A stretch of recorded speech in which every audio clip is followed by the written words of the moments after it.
Hello everyone, welcome to SSP classes. Discuss करेंगे science, जो आपका सीटेट का साइंस चल रहा था उसके अगले पार्ट पे, जिसमें हम लोग लाइट की चर्चा कर रहे थे और लाइट में हम लोगों ने रिफ्लेक्शन पढ़ा था यानी परावर्तन पढ़ा था। आज हम बात करेंगे अपवर्तन के बारे में यानी रिफ्रैक्शन के बारे में। मेरी पूरी कोशिश होगी चीज़ों को बाइलिंगुअल ले जाने के लिए, इसलिए आप सपोर्ट ज़रूर करें और साथ में जिन लोगों ने पुरानी वीडियोज़ नहीं देखी हैं उन्हें ज़रूर देखें। आज की इस वीडियो में हम लोग रिफ्रैक्शन साथ में लेंस की चर्चा करेंगे। लेंस के बारे में पूरी कहानी जो भी है उसकी वो बताई जाएगी आपको, तो आप इसे भी देखें और इसके बाद एक वीडियो और होगी और आपका लाइट चैप्टर पूरा कंप्लीट हो जाएगा। तो साइंस में आपके 2 चैप्टर्स कंप्लीट हो जाएंगे। तो वीडियो में लास्ट तक बने रहें और अगर वीडियो अच्छी लगे तो लाइक शेयर सब्सक्राइब ज़रूर करिए, आप करते ही हो ऐसे। चलिए आगे चलते हैं। रिफ्रैक्शन क्या होता है? जब प्रकाश, तो यहाँ पे लिखा है जब प्रकाश 2 पारदर्शी माध्यमों से गुजरता है। आप इतना ज़्यादा कुछ सोचने की ज़रूरत नहीं है, बस आप चीज़ों को देखो। अभी तक आप लोगों ने परावर्तन पढ़ा था, रिफ्लेक्शन पढ़ा था, जिसमें आपका जो माध्यम था प्रकाश का वो एक ही माध्यम था। अगर वो एयर में जा रहा था तो एयर से ही वापस गुजर जा रहा था। मैंने आपको बताया ना ऐसे, ये लाइट, ये आपका मिरर था और मिरर में ऐसे प्रकाश जाता था और यहाँ से टकरा के वापस चला जाता था। तो एक ही माध्यम में रहता था, वो मीडियम एक ही था। लेकिन अब हमारा माध्यम चेंज होगा, दो मीडियम्स रहेंगे, 2 माध्यम रहेंगे और उस पर हम चर्चा करेंगे। और प्रकाश क्या करेगा, वो पार करेगा, वो उसको पार करके और चला जाएगा आगे। तो वहाँ पे, यहाँ पे बात जो की जा रही है, यहाँ पे बात ये की जा रही है कि जब प्रकाश 2 पारदर्शी माध्यमों में संचरण करता है तो वो क्या करता है, अपने मार्ग से विचलित हो जाता है, अपनी जगह से हट जाता है। तो इस प्रोसेस को, इसी को हम लोग रिफ्रैक्शन या अपवर्तन कहते हैं। जैसे अगर हम चर्चा करेंगे, यहाँ पे आप देख रहे हो, यहाँ पे प्रकाश क्या हो रहा है, प्रकाश यहाँ से जा रहा है, यहाँ प्रकाश टकरा के वापस जाने की बजाय ये क्या कर रहा है, दूसरे माध्यम में जा रहा है। और वहाँ पे क्या हो रहा है, ये जिस जगह पे जाना चाहिए, जैसे ये प्रकाश आ रहा है और इसको सीधे ऐसे ही जाना चाहिए था, लेकिन ये यहाँ जाने की बजाय ये हल्का सा इस तरफ झुक गया, अपने मार्ग से विचलित हो गया, अपनी जगह से हट गया। इसी प्रोसेस को हम लोग क्या कहते हैं, इसी प्रोसेस को हम लोग रिफ्रैक्शन बोलते हैं। ठीक है, तो जो किरण आती है, जो रे आती है, उसे हम लोग क्या कहते हैं, उसे हम लोग इंसिडेंट रे बोलते हैं। इससे पहले भी मैं बता चुकी हूँ। और अब अभी तक आपने देखा था कि जो वापस चली जाती थी, यहाँ टकरा के वापस चली जाती थी इसी मीडियम से, उसे हम लोग क्या कहते थे, उसे हम रिफ्रैक्टेड रे बोलते थे। ठीक है, रिफ्लेक्टेड रे, रिफ्लेक्टेड, ध्यान दीजिएगा, रिफ्लेक्टेड रे। लेकिन आज जो हम पढ़ेंगे वो क्या करेंगे, क्योंकि अब ये क्या हो गई, ये वापस ये दूसरे मीडियम में आ गई ना, यहाँ से ये परावर्तित होकर गई नहीं, ये किरण इसको आगे आ गई और ये वापस मतलब दूसरे मीडियम में आ गई। तो इसे हम रिफ्रैक्टेड बोलेंगे। इसे हम क्या बोलेंगे, रिफ्रैक्टेड। ध्यान दीजिएगा, रिफ्लेक्टेड ये है, रिफ्रैक्टेड ये होती है। तो इसकी चर्चा हम लोग कर चुके हैं। ठीक है, परावर्तन यानी रिफ्लेक्टेड की चर्चा इसकी हम कर चुके हैं। यहाँ हम रिफ्रैक्टेड रे की बात करेंगे यानी अपवर्तित किरण की बात करेंगे। परावर्तित किरण नहीं, अपवर्तित किरण की बात करेंगे। बातों को, शब्दों को बहुत ध्यान देने की ज़रूरत है। ठीक है, परावर्तन की बात नहीं, यहाँ हम लोग अपवर्तन की बात करते थे। एक और चीज़, परावर्तन जो होता है वो आपके मिरर जो होता है, मिरर जो होता है वो परावर्तन के सिद्धांत पे होता है। लेकिन जब हम अपवर्तन की बात करेंगे तो लेंस, अगर हम कहें कि लेंस किस सिद्धांत पे काम करता है, किस थियरी पे वर्क करता है, तो लेंस इसी आपको रिफ्रैक्टर, ये जो आपका है रिफ्रैक्शन पे यानी अपवर्तन पे ये कार्य करता है। तो इस चीज़ का आप ध्यान रखेंगे। तो यहाँ पे हम लोग ये, इसे अब बोलेंगे रिफ्रैक्टेड रे और इसे बोलेंगे क्या, इसे बोलेंगे इंसिडेंट रे। ठीक है, तो इंसिडेंट रे, रिफ्रैक्ट यानी हम लोग कहेंगे आपतित किरण, अपवर्तित किरण। अब ये हो जाएगा अपवर्तित किरण। तो चलिए, तो यहाँ पे अब ये कैसे मालूम चलेगा कि ये इसकी, और यहाँ पे आप अच्छे जानते थे कि ये नॉर्मल है मेरा, ये मैं बता चुकी थी पिछले में भी। तो ये नॉर्मल है। अब ये नॉर्मल के पास झुकेगी या उससे दूर जाएगी, ये कैसे पता चलेगा कि ये इसके पास जाएगी या इससे दूर हट जाएगी? मैंने 2 फिगर यहाँ बनाए होंगे, आपके दिमाग में आ रहा होगा कि यहाँ पे पास गया और यहाँ देखिए इसको इधर जाना चाहिए था, लेकिन यहाँ से क्या हुआ, ये दूसरी तरफ चला गया, थोड़ी दूरी बना ली इससे, ये जो नॉर्मल है उससे, है ना। तो ये कैसे मालूम चलेगा कि कब वो इसके पास जाएगी और कब ये इससे दूर हट जाएगी? पहले तो आपको ये क्लियर हो गया कि परावर्तन और अपवर्तन में क्या डिफरेंस होता है।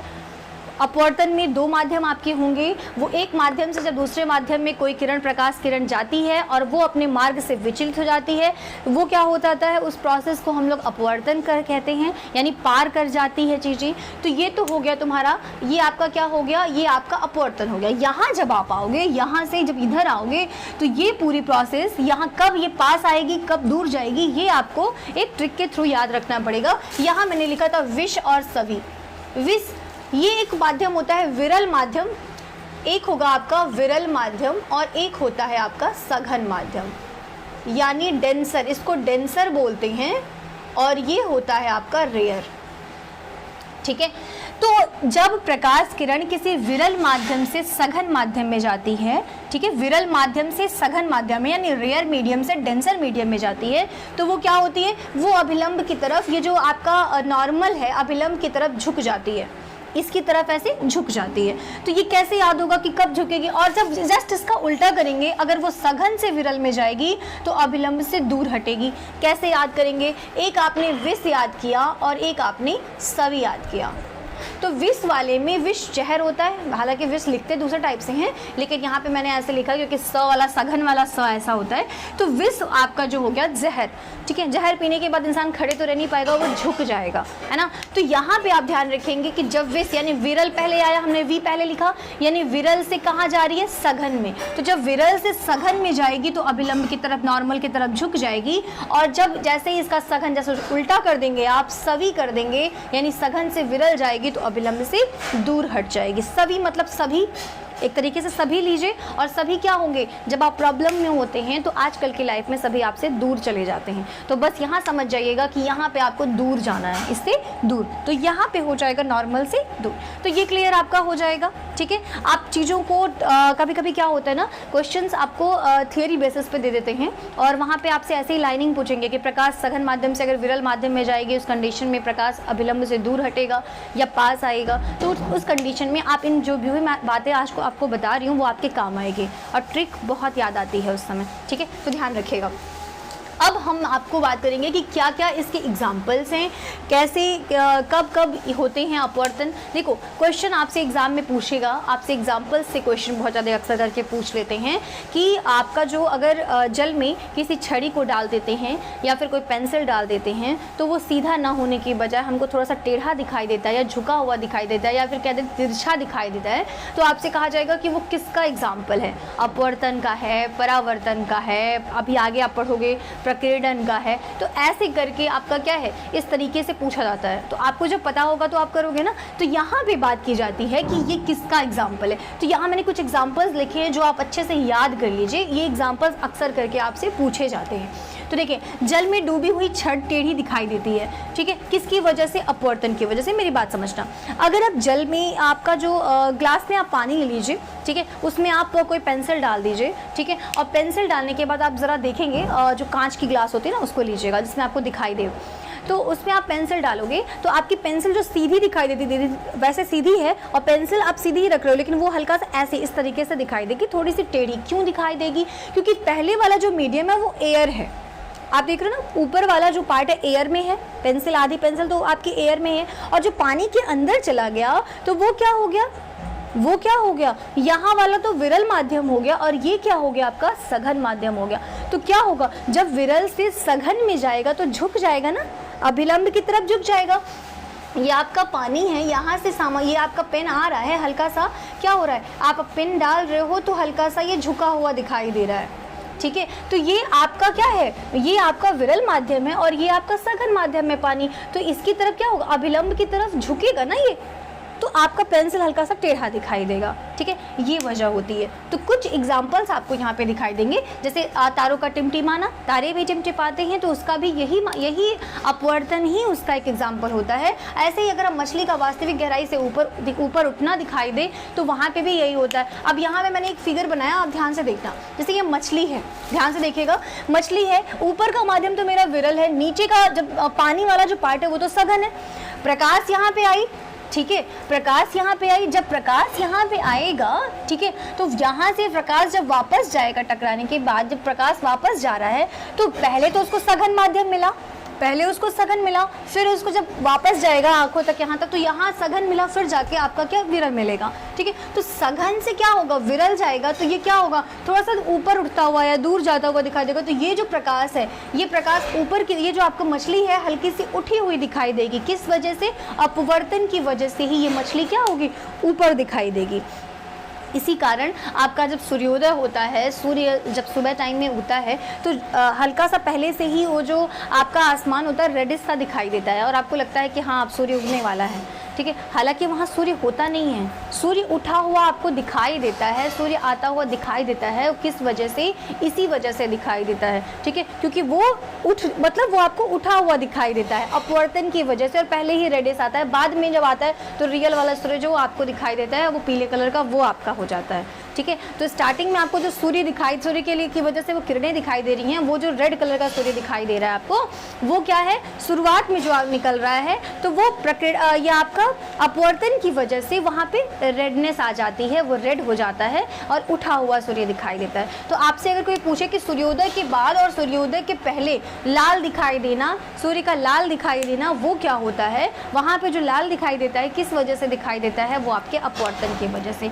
अगर मैं कहूँ कि जल में सिक्का ऊपर उठा दिखता है, तो वो भी वही बात है, जैसे मछली ऊपर दिख रही है, जल में आप सिक्का डालेंगे तो वो भी ऊपर की तरफ दिखाई देगा। उम्मीद है ये सारे एग्जाम्पल्स आपको एग्जामिनेशन में याद आएंगे, ठीक है। तो सूर्योदय के बाद या पहले सूर्य का लाल दिखाई देना, जल में सिक्के का ऊपर उठा हुआ होना, तो ये सारे एग्जाम्पल किसके हो गए? ये सारे एग्जाम्पल हो गए अपवर्तन के। उम्मीद है आपका अपवर्तन क्लियर हो गया होगा। अब अपवर्तन से एक नाम आता है, या रिफ्रैक्शन से एक नाम आता है रिफ्रैक्टिव इंडेक्स का, ठीक है, अपवर्तनांक का, ठीक है। तो अपवर्तनांक क्या होता है? अपवर्तनांक वो होता है कि कोई चीज़ कितनी चमकेगी, कितनी शाइनिंग आएगी उसमें, वो डिपेंड करता है उसके अपवर्तनांक पे। जितना ज़्यादा अपवर्तनांक होगा, ठीक है, रिफ्रैक्टिव इंडेक्स जितना ज़्यादा होगा, वो चीज़ उतनी ही ज़्यादा शाइनिंग करेगी।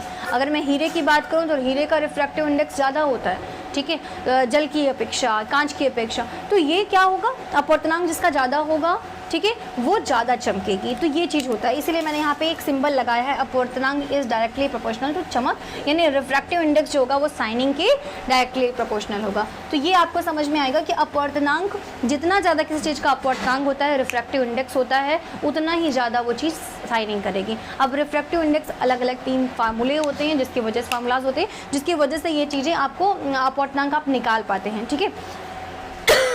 सॉरी।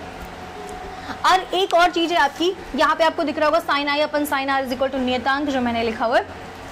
जैसे मैंने परावर्तन में 2 नियम बताए थे इससे रिलेटेड, वो क्या था? वो ये था कि आपतित किरण, परावर्तित किरण और अभिलंब तीनों एक ही तल में होते हैं। यहाँ पे वही नियम है, हल्की सी चेंजिंग है कि आपतित किरण, अपवर्तित किरण और अभिलंब, आपतित किरण, अपवर्तित किरण और अभिलंब, ये तीनों एक ही तल में होते हैं, ठीक है। यहाँ पे ये आपका नियम हो जाता है, तो सही है, एक ही तल में तो है। अब अगर हम बात करते हैं दूसरे नियम की, तो दूसरे नियम में होता है कि आपतन कोण की जा, आपतन कोण की जा मतलब जो आपका ये है, ये जो एंगल बन रहा है, ठीक है, एंगल ऑफ इंसिडेंस, तो ये जो होती है आपतन कोण की जा और अपवर्तन कोण की जा। वहाँ पे परावर्तन कोण की हम लोग बात कर रहे थे, यहाँ पे आपतन कोण की जा और अपवर्तन कोण की जा का अनुपात, रेशियो, जो इन दोनों का रेशियो होता है वो नियतांक होता है, यानी कांस्टेंट होता है। तो आपतन कोण की जो ये एंगल आई और एंगल आर का जो अनुपात होगा, साइन आई और साइन आर का जो रेशियो होगा, वो नियत रहेगा, कांस्टेंट रहेगा, वो हमेशा एक जैसा ही रहेगा, वो बदलेगा नहीं। तो ये तो रही आपकी नियम, अपवर्तन से रिलेटेड आपका नियम यानी रिफ्रैक्शन। तो रिफ्रैक्शन टॉपिक जो है वो आपका खत्म हो गया। एग्जाम्पल से आपके क्वेश्चन पूछे जाते हैं, एग्जाम्पल से याद कर लीजिए। आपका रेयर और डेंसर मीडियम पूछा जाता है, वो आप रेडी कर लीजिए, ठीक है। और आपके जो नियम हैं उन नियमों पे आप अच्छे से देख लीजिए नियमों को, ठीक है। उम्मीद है ये आपको समझ में आया होगा। अब हम बात करेंगे लेंस की, तो चलिए बात करते हैं लेंस की।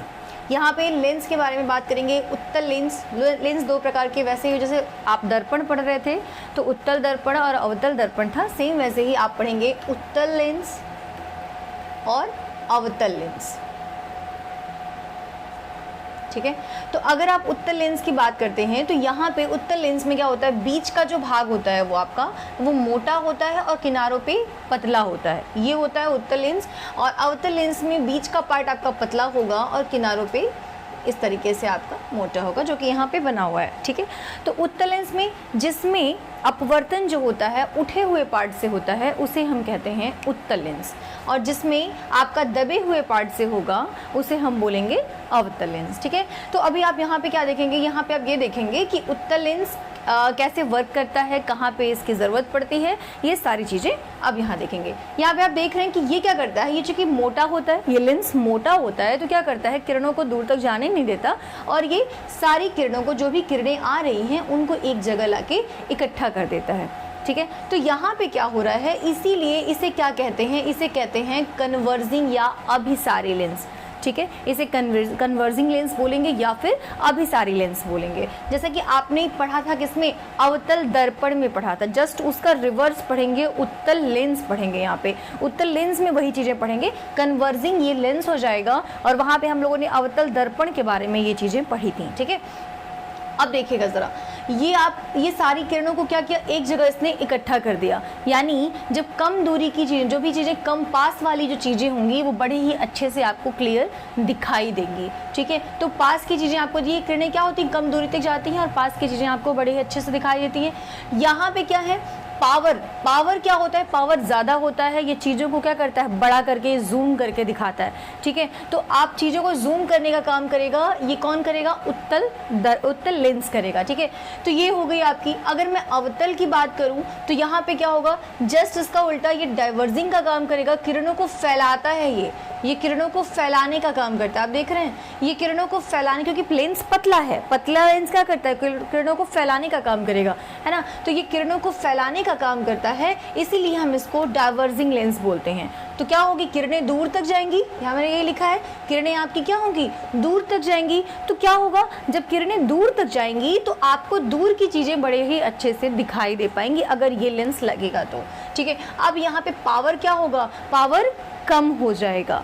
ठीक है, पावर यहाँ पे कम हो जाएगा, यहाँ पे दूर की चीज़ें दिखेंगी उसी अनुपात में, बड़ी नहीं होंगी, ये उसी जैसे हैं वैसे ही दिखेंगी, लेकिन दूर तक की चीज़ें आपको दिख जाएंगी, है ना। अब ये आपका क्लियर हो गया। अब हम इस लेंस में आपने पढ़ा इसकी क्या क्वालिटीज़ होती हैं दोनों लेंस में। अब आप देखेंगे डिजीज़, किस तरीके की बीमारी, आपकी आंखों में जो बीमारियां होती हैं उसमें कौन सा लेंस आप लगाते हैं, आपके चश्मे में लेंस लगता है तो कौन सा लगाएंगे। तो जब हम डिजीज़ की बात करेंगे तो ज़रा डिजीज़ देखिएगा, जो एक होता है दूर दृष्टि दोष और एक होता है निकट दृष्टि दोष। ठीक है, आपकी आइज़ में कई तरीके की डिजीज़ होती है, जिसमें से अगर हम फिजिक्स वाले तरीके से चलें तो आपका दूर दृष्टि दोष हो गया, निकट दृष्टि दोष हो गया, ये आपके एग्जामिनेशन में आता है। ठीक है, तो ज़रा दूर दृष्टि दोष की बात करते हैं। इसमें क्या होगा, दूर की चीज़ें तो हमें दिखाई देंगी। दूर दृष्टि दोष में ध्यान दीजिएगा, आप पिक्चर में ये मत दिखेगा दूर दृष्टि दोष, इसका मतलब दूर की चीज़ें नहीं दिखाई देंगी।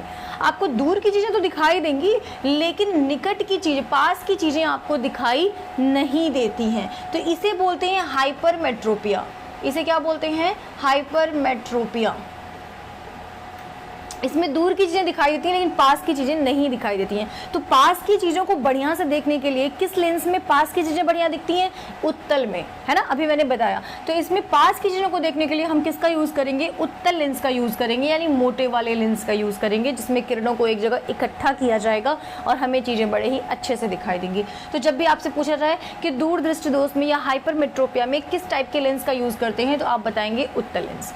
वैसे ही अगर हम यहाँ पे अवतल लेंस वाली बात करते हैं तो निकट दृष्टि दोष, आपको यहाँ पे पास की चीज़ें दिखाई देंगी लेकिन दूर की चीज़ें आपको स्पष्ट रूप से नहीं दिखाई देंगी। तो यहाँ पे वही है कि पास की चीज़ें आपको दिखाई दे रही हैं लेकिन दूर की चीज़ें नहीं दिखाई देंगी, इसे हम बोलते हैं मायोपिया।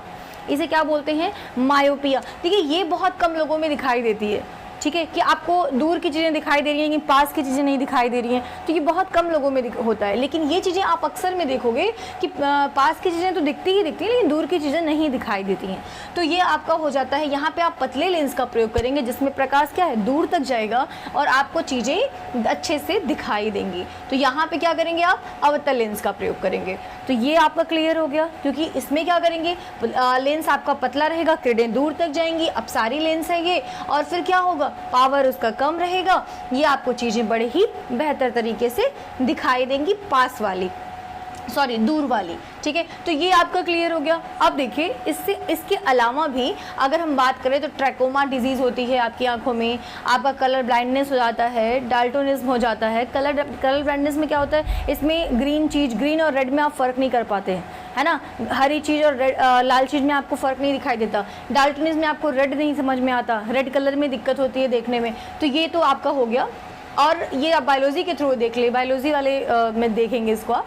बाकी आप फिजिक्स वाले में ये देखेंगे। साथ में आपको नेक्स्ट वीडियो में मैं बताऊंगी मोतियाबिंद, जो आपकी आंखों में बीमारी होती है, वहाँ पे किस टाइप के लेंस का यूज़ करेंगे। आपको प्रेस बायोपिया होता है, ज़रा दृष्टि दोष जिसे बोलते हैं, वो कहाँ होता है, बुढ़ापे में ही होता है, तो वो उसमें किस टाइप के लेंस का यूज़ करेंगे, कैसे यूज़ करेंगे, वो नेक्स्ट वीडियो में मैं उसको क्लियर करूँगी। और नेक्स्ट वीडियो में और भी चीज़ें, बहुत सारी प्रकीर्णन है और वर्ण विक्षेपण है, बहुत सारी चीज़ें हैं जो आपको बताई जाएंगी, तो ज़रूर देखिएगा। आज की वीडियो में यही था। साथ में यहाँ मैंने ट्रिक लिखा हुआ है कि कैसे आप याद करेंगे। कभी कभी आप भूल जाते हैं, हालांकि चीज़ों को मैंने बताया अच्छे से, फिर भी आप भूल जाएंगे। तो अगर भूलते हैं कि आपको दूर दृष्टि दोष में किस तरीके के लेंस का प्रयोग करना है और निकट दृष्टि दोष में किस तरीके के लेंस का प्रयोग करना है, तो आप ये तरीका याद रखिएगा। दूर में 1 2 2 वर्ड है यहाँ पे, और इसमें 1 2 ये आपका उत्तल, मतलब एक ये हो गया, आधा आधा ये भी तो एक ही माने, और ये 3, तो टोटल 3 हो गया। यहाँ पे 3 अक्षर है यहाँ पे, और यहाँ पे 4, तो 2 के साथ हमेशा 3 आएगा, 3 के साथ हमेशा 4 आएगा। 4 अक्षर की बात देखिएगा, तो 2 अक्षर यहाँ पे है, 3 अक्षर यहाँ पे हैं, 3 अक्षर यहाँ पे है, 4 अक्षर यहाँ पे, तो 2 के साथ 3 आएगा। यानी दूर वाले के लिए आप उत्तल लेंस का यूज़ करेंगे। अगर आपको निकट दृष्टि दोष है तो आप कौन सा लेंस यूज़ करेंगे, आप अवतल लेंस का यूज़ करेंगे, क्योंकि 3 के साथ हमेशा 4 आता है, या 3 के साथ हमेशा 4 आता है। उम्मीद है ये ट्रिक भी आपको पसंद आई होगी। और देखिए, अगर आप पसंद आ रही है आपको, तो शेयर सब्सक्राइब ज़रूर करें। यहाँ देखिएगा, ये कारण क्या होता है निकट दृष्टि दोष का या दूर दृष्टि दोष का, क्या कारण होता है। इसमें क्या होता है, जब निकट दृष्टि दोष आपको हुआ रहेगा, तो जो आपकी आई बॉल होती है ना, वो आई बॉल, उसकी साइज बड़ी हो जाती है। आपके नेत्र की जो गोलक होती है, आई बॉल होती है, उसकी साइज बड़ी हो जाती है, और जो इमेज होती है आपकी, वो इमेज क्या हो जाती है, वो रेटिना के आगे बन जाती है। इमेज आपकी रेटिना के आगे बन जाती है, जिस वजह से आपको निकट दृष्टि दोष हो जाता है। आपको निकट की चीज़ें दिखाई देती हैं, लेकिन दूर की चीज़ें दिखाई नहीं देती हैं। जस्ट इसी का उल्टा आपका उत्तल लेंस में होता है। यहाँ पे क्या होगा, यहाँ पे आपका जो आई बॉल इसमें बड़ा हो रहा था, यहाँ पे आई बॉल छोटा हो जाएगा, ठीक है। और जो आपका रेटिना के पीछे आपकी इमेज जो बनेगी, वो रेटिना के पीछे बनती है, तो ये दिक्कत होती है। अब ये क्लियर हो गया होगा। उम्मीद है आपको लेंस समझ में आया होगा। नेक्स्ट वीडियो का ज़रूर वेट करें, और इस वीडियो को लाइक शेयर सब्सक्राइब ज़रूर करें। Thank you, have a nice day.